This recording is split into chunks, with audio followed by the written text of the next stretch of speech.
이번 영상은 일리아스 5권을 요약한 내용입니다. 5권에서는 두 진영 간의 맹약이 깨지고 격렬한 전투가 이어지는 가운데 그리스 전사들 중 디오메데스를 조명하고 있습니다. 아테네는 그리스의 장군 디오메데스에게 힘과 용기를 주어 전사들이 가장 밀집해 있는 싸움터의 한가운데로 그를 내보냅니다. 한편 트로이아인들 중에 헤파이스토스의 사제로 부유한 다레스라는 사람이 있었는데 그에게는 전투에 있어서는 누구보다 자신하는 무소부지의 두 아들 페게우스와 이다이오스가 있었습니다. 디오메데스는 이 트로이아 형제 전사와 맞붙게 되었는데 페게우스가 디오메데스에게 긴 창을 던졌으나 빗나가게 되었습니다. 이번에는 디오메데스가 창을 던졌는데 페게우스의 가슴 한복판을 맞춰 전차를 타고 있던 페게우스는 전차에서 떨어지고 맙니다. 그러자 동생 이다이오스는 감히 디오메데스에게 맞설 용기가 나지 않아 전차를 버리고 달아납니다. 이때 헤파이스토스가 나타나 이다이오스를 밤의 어둠으로 싸서 구해줍니다. 그리스 용장 디오메데스는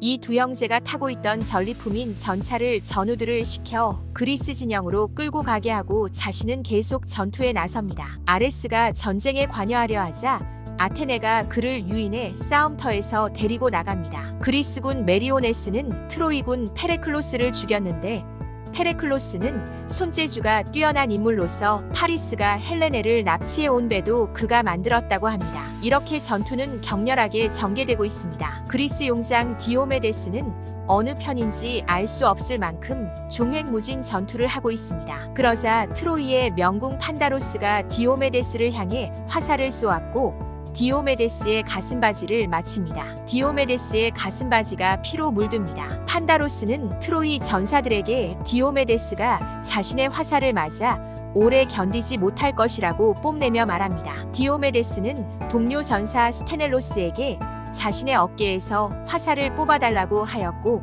스테넬로스가 화살을 뽑아내자 디오메데스의 어깨에서 피가 솟구칩니다. 디오메데스는 아테네에게 판다로스가 자신의 창이 닿는 곳으로 오게 하여 그를 죽일 수 있게 해달라고 기도합니다. 아테네는 그의 기도를 들어주어 그의 두 발과 두 팔을 가뿐하게 해줍니다. 그러면서 아테네는 디오메데스에게 신과 인간을 구분할 수 있는 능력을 주었으니 다른 신들은 놔두고 아프로디테가 싸움터에 나타나면 창으로 찌르라고 합니다. 아테네는 미의 경쟁에서 아프로디테에게 졌던 분노가 아직도 남아있는 것 같습니다. 디오메데스가 트로이 전사들을 마구 죽이는 것을 보자 아이네이아스는 트로이 명궁 판다로스를 찾아다닙니다. 판다로스를 찾은 아이네이아스는 트로이 전사를 죽이고 있는 디오메데스에게 화살을 쏘라고 합니다. 그러자 판다로스는 자신이 메넬라오스와 디오메데스에게 화살을 쏘아 맞췄는데도 불구하고 둘이 죽지 않고 살아있는 것은 어떤 신의 도움을 받고 있는 것이라고 하면서 자신의 활은 아무 쓸모없는 물건이라면서 귀향하면 손수활을 분질러서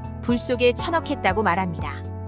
트로이 용장 아이네이아스는 명궁 판다로스에게 자신의 전차를 타고 같이 그리스 용장 디오메데스를 무찌르러 가자고 말합니다. 이들이 전차를 타고 디오메데스에게 달려가는 것을 본 그리스군 스테넬로스는 트로이 용장 두 명이 달려오고 있다며 전차를 타고 달아나자고 말합니다. 이에 디오메데스는 달아나자는 말은 입 밖에도 내지 말라고 하면서 만약 자신이 두 사람 다 죽이게 되면 자신의 전차는 놔두고 아이네이아스의 전차를 그리스 진영으로 끌고 가라고 합니다. 아이네이아스가 몰고 있는 전차의 말은 제우스가 트로스에게 준 말들의 혈통을 이어받은 말이니 그 전차를 전리품으로 얻게 되면 큰 명성을 얻게 될 것이라고 말합니다. 판다로스는 디오메데스에게 자신의 화살로 쓰러뜨리지 못했으니 이번엔 창을 시험해보겠다며 창을 던집니다. 창은 디오메데스의 방패를 뚫고 가슴바지를 맞히긴 했지만 빗나갔습니다. 이번엔 디오메데스가 판다로스에게 창을 던집니다. 그 창은 판다로스의 눈 옆 코로 인도하여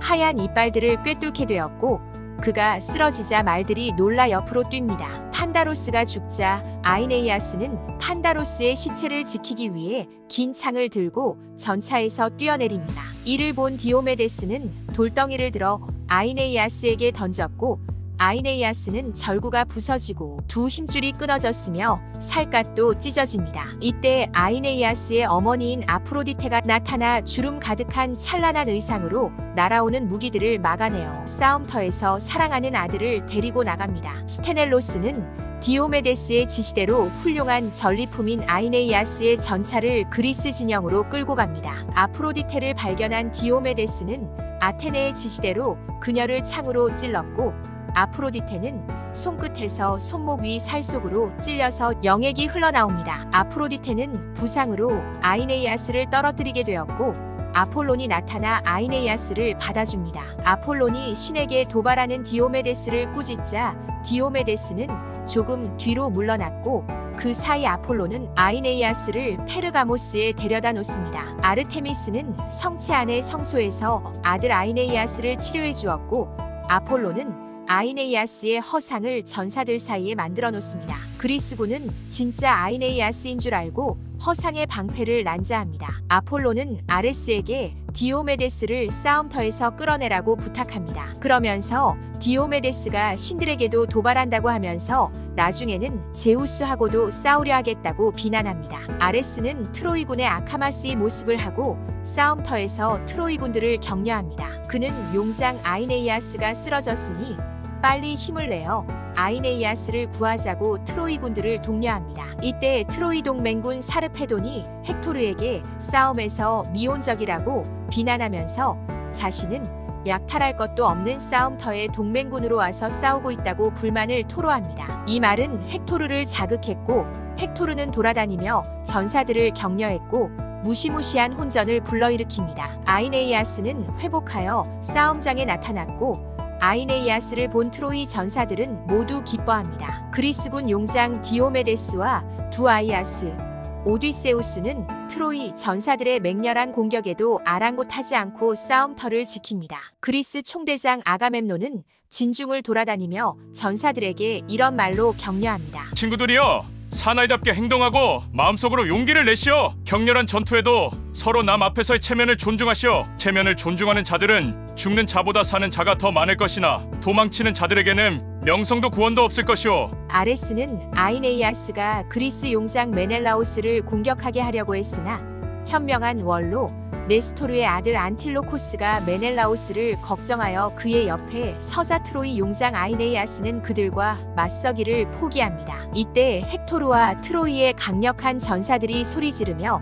달려가자 디오메데스가 두려움에 떱니다. 디오메데스는 헥토르를 돕고 있는 전쟁의 신 아레스를 보고 그리스 전사들에게 퇴각하자고 말합니다. 트로이 전사들은 그리스군 바로 앞까지 달려왔고 헥토르는 같이 전차를 타고 있던 그리스군 메네스테스와 앙키알로스를 죽입니다. 이를 본 그리스 용장 크나이아스는 트로이군 암피오스를 창으로 맞춰 죽였고 크나이아스가 암피오스의 무구를 벗기려 하자 트로이군들이 창을 던져 그의 방패엔 창이 가득 꽂히자 무구를 포기하고 물러납니다. 트로이 용장 사르페돈은 그리스 용장 틀레폴레모스와 서로를 얕잡아보며 비난합니다. 사르페돈이 틀레폴레모스의 목을 창으로 뚫었고 틀레폴레모스도 사르페돈의 왼쪽 널쩍 다리를 창으로 뚫었으나 제우스가 파멸을 막아줍니다. 사르페돈은 헥토르에게 자신을 그리스군의 먹이가 되지 않게 트로이 진영으로 옮겨달라고 하였고 트로이 전사들은 사르페돈을 옮겨 제우스의 참나무 밑에 앉혔고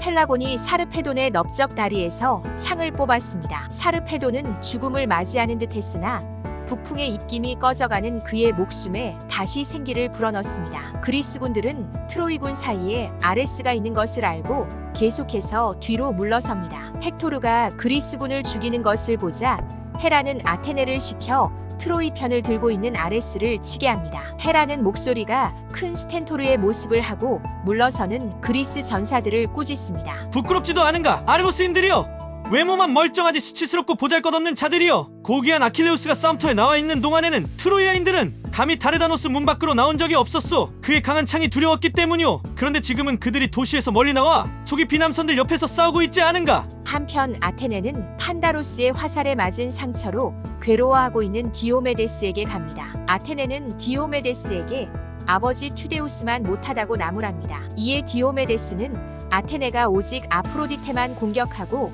다른 신과는 맞서 싸우지 말라고 한 말을 지켰다고 말합니다. 또한 아레스 신이 트로이를 돕고 있기 때문에 물러설 수밖에 없다고 말합니다. 그러자 아테네는 자신이 도와줄 것이니 이제 아레스도 두려워할 필요가 없다고 말합니다. 아테네는 디오메데스와 전차를 타고 말을 몰았습니다. 이때 아레스는 그리스군 페리파스의 무구를 벗기고 있었는데 아테네는 아레스가 자신을 보지 못하도록 하데스의 투구를 씁니다. 아레스는 디오메데스를 보자 달려와 청동창을 내밀었으나 아테네가 청동창을 전차 밖으로 밀어냅니다. 이번에는 디오메데스가 아레스에게 청동창을 들고 덤벼들었고 아테네는 아레스의 아랫배로 그 창을 밀어넣었고 디오메데스가 그 창을 다시 뽑자 아레스가 고통으로 크게 울부짖습니다. 아레스는 올림포스 산으로 올라가 제우스에게 아테네가 한 짓에 대해 말하면서 그녀를 비난합니다. 제우스는 되레 싸움만 좋아하는 아레스를 꾸짖은 후